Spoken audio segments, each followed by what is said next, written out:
ስለዚህ ጸሎታችሁ እንዳታቋርጡ፣ ቤተክርስቲያን መምጣት እንዳታቋርጡ፣ ወደ እግዚአብሔር መሄድ እንዳታቋርጡ በፍጹም ቃለ እግዚአብሔር ከመስማት እንዳትደክሙ።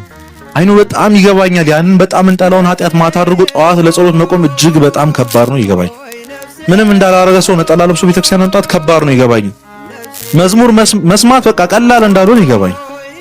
ያለን ብቸኛ አማራጭ ግን ክርስቶስ ፊት ልክ እንደ ልጅ ሄዶ አዋጥፍቻለሁ፣ በቃ ይኸው ተመልሻለሁ፣ እምርሃለሁ፣ እምርሻለሁ ብለኸኛል። ይሄ ያንተ ቃል ነው። ቃልህን ደግሞ ማትሸር አምላክ ነህ አውቃለሁ። ስለዚህ ማረኝ፣ ይቅር በለኝ እስክመለስ ድረስ ተነስቼ እስክቀር ድረስ እየወደኩ ምን እላለሁ? የሆነ ቀን ተነስተን በዛው እንቀራለን። እግዚአብሔር ያንን ቀን ቅርብ ያድርግልን። ስለዚህ በኃጢአታችሁ መቼም ተስፋ እንዳትቆርጡ። እግዚአብሔር መቼም በእኛ ተስፋ ምን ስለማይቆርጥ እሱ ካልቆረጠብን ምን አገባችሁና እስከ መጨረሻው ድረስ እንታገላለን።